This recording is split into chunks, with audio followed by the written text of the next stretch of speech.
Is that you recording, Leona? Yep, I'm just waiting on it to confirm. That's you recording now, Chair. Thank you.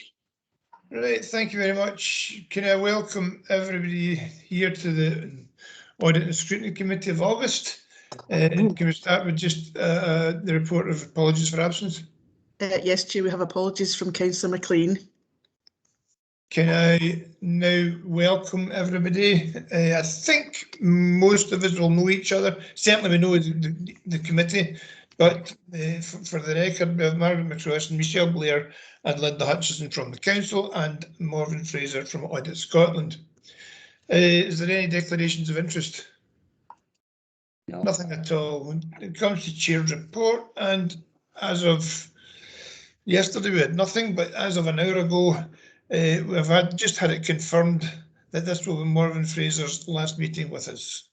In my time as chair of this committee, Morven has been the one constant throughout for the past 4 years, and have been informed that she's now going forward to work within the professional service team within Audit Scotland. Can I thank her for her time with us and wish her all the best in her future career? Thank you.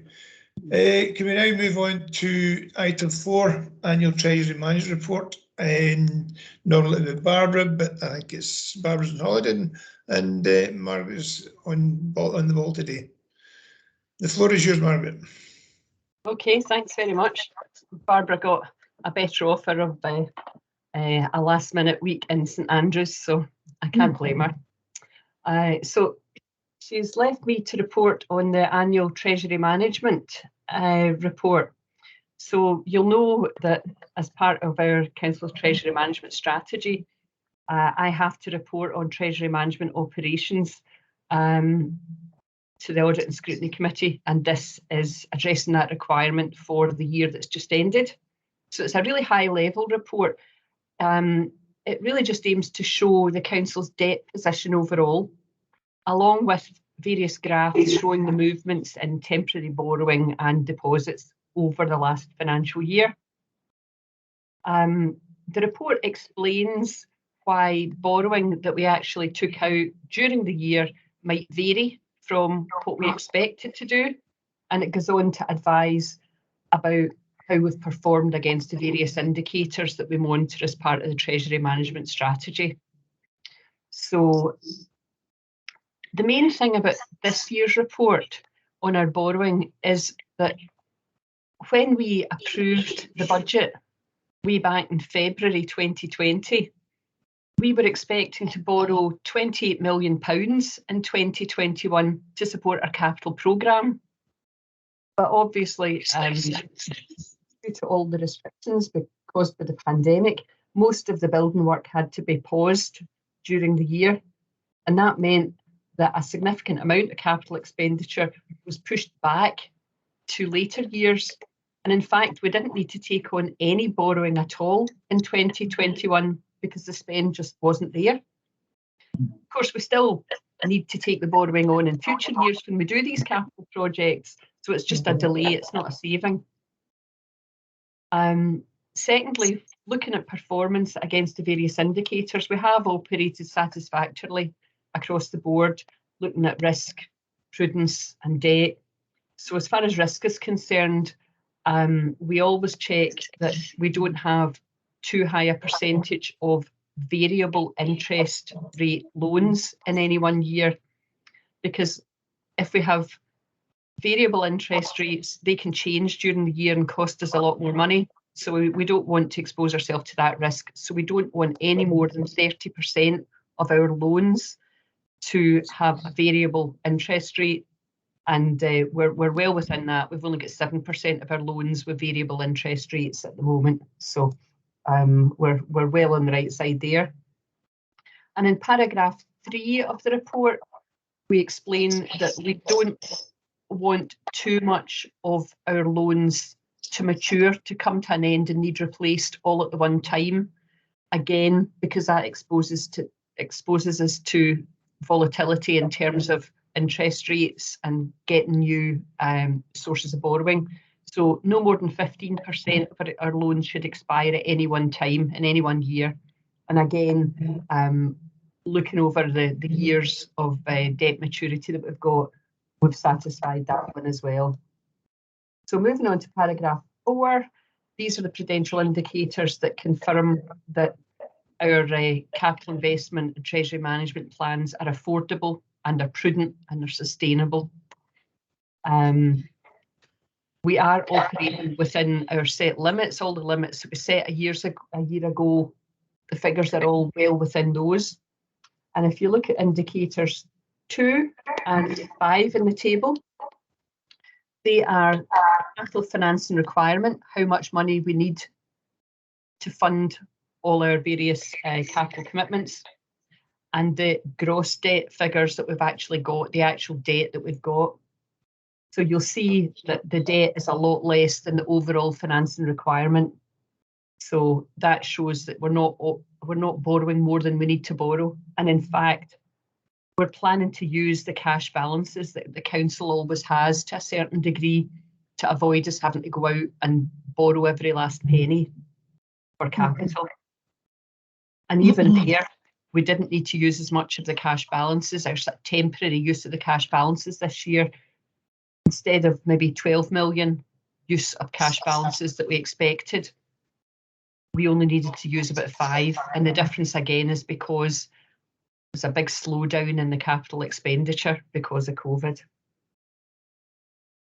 As far as paragraph 5 in the performance indicators there, these are more on the interest rates. Our interest rate that we use internally to charge departments for capital funding is lower than the Scottish average, and our average interest rate on external loans has come down very, very slightly last year compared to the year before, because we're still managing to drop off some of the very old historic loans that we've been carrying at high rates dating way back to the 90s and probably earlier. And some of you'll remember the double-digit interest rates, especially if you'd mortgages round about then. So gradually we're losing those, and that's helping.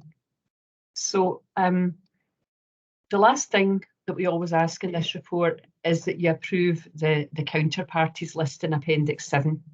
And that's really just saying when we've got some extra cash, we invest it with trusted partners, and they tend to be UK banks and building societies in the main, and we limit the amount of time that we put money to those. So that's all set out in Appendix 7. So that's just a quick rush through, very high level, working within all the boundaries that we set ourselves, and I'm happy to take any questions if anyone's got any. Thank you very much. I see Barbara has a question, Owen. Just as I'm clear, or maybe I haven't got the right page, but if you borrow for 6 months money from one of the banks or whoever you're allowed to, that interest rate when you take that loan out, so does it stay at that interest rate for the 6 months that you've got it, or does that change during that 6 months? When we take loans out, it tends to be for longer periods, so maybe 10, 20, 30 years, and it's a fixed rate. We tend to borrow from the Public Works Loan Board because that's the best rates, and it's fixed rates we get from them.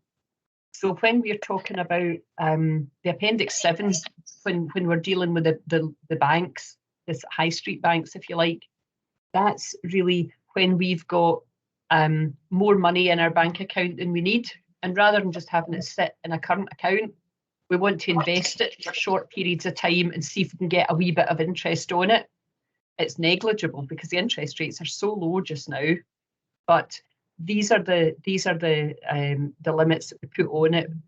We would do an individual deal if we had maybe £1 million that we didn't need to spend in the next few weeks. We would put that out for maybe 10 days, 14 days to some of the banks and see if we get a wee bit of interest back on that money. And it's usually for a fixed rate of interest, and it's for a limited amount of time to make sure that we're always going to get our money back safely. That wasn't quite what I was meaning. I mean, we do borrow from banks occasionally. And Very it tends to small be the Public Works Loan Board is where we get our borrowing from. We don't tend to borrow directly from banks. right. Okay. Any further questions? I'm afraid we will not be having many questions from Councillor Swift because I've just had a text to say his Wi-Fi has crashed. So he may rejoin us if he can, but it might be doubtful. Any further questions from members of the committee? Nothing at all. Okay, Margaret, you've been very lucky. Can we recommend or there is the recommendation that we note the Treasury Management Annual Report and recommend to the Council that the attached organisations for investment of surplus funds be approved. Can we approve that? Approved, yes. Okay, thank you very much. We move on now to item 5, the National External Audit Report on page 23. Okay, thank you, Chair. As reflected in the report, a lot of the local government overview report for 2021 focuses on COVID-19 issues. Instead of us providing detailed commentary, which would be the normal manner that we deal with these reports, instead this report has referred you to the content of various reports that have already been submitted to the Council over a period of time and provides links to that. So that's on progress made on a range of COVID-19 issues. Allied to that, the report refers to the COVID-19 guide for audit and risk committees that was published by Audit Scotland in August 2020. We also refer to a report that was submitted on feedback on the issues raised with that was submitted to the committee in November. And it also refers to what happened in the spring, which was that members of this committee didn't feel that at that stage they required any further updates on specific issues that were referred to in the guide. At the same time in the spring, it was noted that it always remained an option to seek further updates on specific issues within the guide, and it was agreed that we would maybe look at that again later this year to review the position and to pick up any issues that had been raised through the annual accounts processes or the transition towards the new normal working arrangements. As the committee's already agreed to review the position again, I was proposing to write to you after this meeting to see if there are any other issues by exception, as we did in the spring, on which you feel that you would like feedback on now on the issues that are itemised in the scrutiny guide, with a view to reporting back to a future meeting. So I would write to you about that. If there's anything that you want me to seek feedback on, I can do that and I'll bring it together, but there might be some things that you're content with, or there might be others that you feel you need some additional information. Thank you, Linda. Can I welcome back Councillor Swift once again? He's obviously getting back in again. Does anyone have any questions in this report for Linda? Don't rush. Nobody. Okay, the recommendations are on. Oh, to hell with that. The recommendations are there to consider the report, and I'll not go through them all, but can we approve this report? Yes. Right. Yes, okay.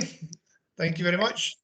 Now move on to item 6, the public sector. Can I read more writing? Internal audit standards, page 27. I think this is Michelle. Okay. It's a requirement to carry out periodic self-assessments of compliance with public sector internal audit standards, or PSIAS, with at least one external assessment every 5 years. An external assessment was last carried out in June 2018, and there's been self-assessments every year since then, including the one in front of you today.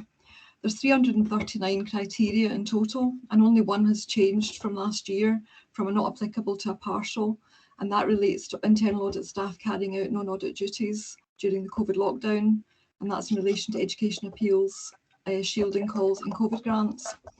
And this has now ceased, but I've added an action to the Quality Assurance Improvement Plan and Programme, which is in the appendix, just to reflect that the COVID grants are in the audit plan for 21-22, but I'll have to make sure that the auditor that does that audit was not involved in the processing of grants last year to ensure independence. The level of compliance this year is therefore very similar to last year. It's 95% fully compliant and 4% partially compliant. So there's very little scope to improve that score if we don't change anything else. There's not really much else to say on that. You've got the Quality Assurance Improvement Programme in the appendix. There's one new one which I've just mentioned, and the other 2 items are now fully implemented, so they'll drop off in next year's assessment. So I just ask the committee to note the outcome of the self-assessment of compliance with PSIAS, unless you've got any questions. Thank you, Michelle. Is there any questions? Nothing appears on my screen anyway, so can we note the internal audit progress report and confirm whether they wish to any reports detailed in Appendix D to be circulated to Audit Scrutiny Committee members or submitted to a future meeting? That's the next item, Councillor Miller. Is that the next one? That the previous, I think. Well, can we approve Michelle's report for this one? Yes. Okay, thank you very much. Right, we move on to page 33, item 7, the internal audit plan. Again, there's not really much to report at the moment. So there was no audit reports relating to the planned 21-22 audit work have been issued in the quarter to 30th of June, although 2 have been issued since then, so they'll be in the next progress report. In Appendix 3, you've got details of some of the reports relating to 2021 that we're still trying to finish off. There's not really much to say about them. There was no high risk recommendations or recommendations that weren't accepted. And obviously there's a Chief Exec's follow-up report within that, and you've got, I think Linda has circulated the full report and all the responses from the departments. As I say, there's nothing really much to say about them, and there'll be another follow-up report being issued over the next week, I would think. Just waiting on one response. In terms of fraud, irregularity and contingency time, there's only one new item being dealt with in the quarter using contingency, and that was in relation to assisting a department in data transfer from an old system to a new system. There's also the issue of a fraud inquiry that we were looking at that I mentioned last quarter, but I can't really give you details of that until the police investigation is finalised, and that's still some way off. So subject to any questions, I would ask you to approve the progress report for the quarter and indicate if you need any copies of reports to be circulated. Any questions? Michelle, Yep. Are you managing with the staff? Have you still got shortages of people? We've got the person that was on secondment have been back now full time since the 1st of April, which is really helpful. We've still got one vacancy, but we're trying to, I've got to kind of juggle when we go back to the office so that there's audits for them to do. So at the moment we're doing okay. Yeah. But I'm hoping to recruit in the next few months. Okay. Any further questions? Can we note the report and approve this approve whether we need any more information in the future? Yes, no, yes? Yes. Yes, thank you very much. That brings us to the end of today's meeting. Can I thank everyone for their attendance and once again wish Morven all the best for the future. Good Thank luck, you very much, everyone. Okay. Take care all. Jennifer, can you stay on at the end?